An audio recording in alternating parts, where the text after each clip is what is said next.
Hello, everyone, and welcome to another NintendoFuse review. Today, I'm talking all about Old Skies for the Nintendo Switch. So, Old Skies came out on May 27th, 2025, and it was published and developed by Wadget Eye Games, and the review code was provided by PR, so thank you very much. So, full disclosure. So Old Skies is a point and click adventure game, but it does a new twist. It's all about time travel. So you play Fia Quinn, and Fia Quinn is part of this agency called Chronozen. And it's at this time travel agency. What they do is they will take on clients who want to go back in time to, visit an old dive or visit an old person. And you could even do things like save someone's life if they died, as long as the person's life doesn't have a huge impact on history. They rate like, oh, this person's a high, like Einstein is a high priority, like he can't be touched.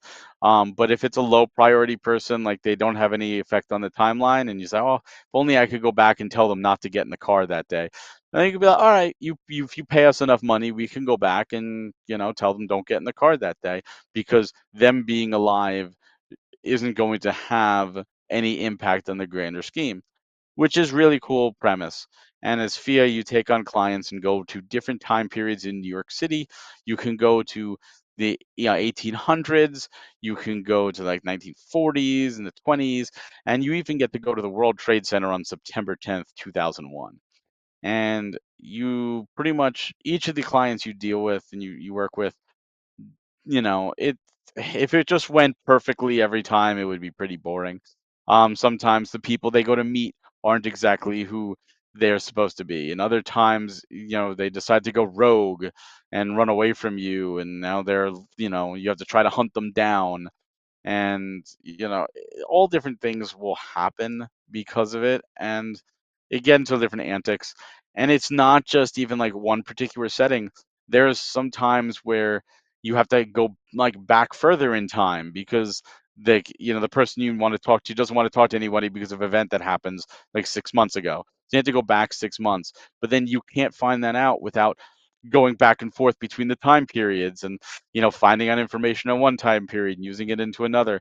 And it's really cool how it happens and how it plays out, and it's very smart. And just I was blown away by a lot of the stuff, and just I really got into the characters. The entire game is voiced, and there's some dialogue that is not, but pretty much the majority, like all the characters are voiced that I could think of, and I think that adds a new layer to this type of game. It's not new to this type of game, but it definitely helps. The settings is cool. You got like the Blade Runner future, and then you've got the ability. What's cool is when you talk to people, they'll give you like the names, like, oh yeah, John. John, who's John? Oh, that's a roommate. You might want to talk to him. John Smith, whatever.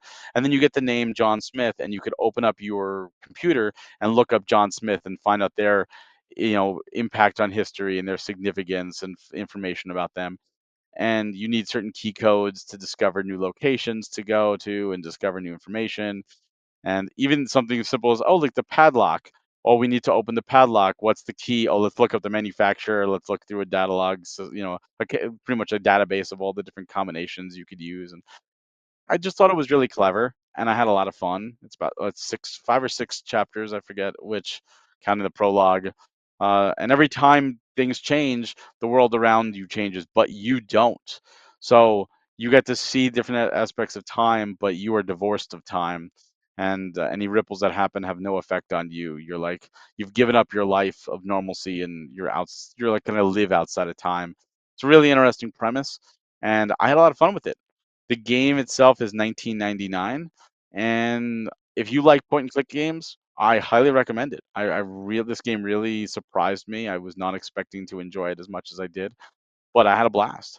And I just want to say, if you're not the biggest fan of point and click, maybe you want to wait for a sale. But I do think if you like time travel and sci-fi, this is definitely a good one to start with. If you're having trouble though, I would recommend a guide because sometimes it can be a little confusing. But again, this came out May 27th, 2025 from Wedget Eye Games, and I did get a code provided. So again, thank you once more with that. And if you enjoy reviews like this, please subscribe and like down below on YouTube. You can go to NintendoFuse.com as well to find more reviews. It's just like our YouTube. On top of that, we have our bi-weekly podcast. We've got industry interviews and so much more Nintendo content. So please check us out. Thank you so much for joining me today and have yourself a great day.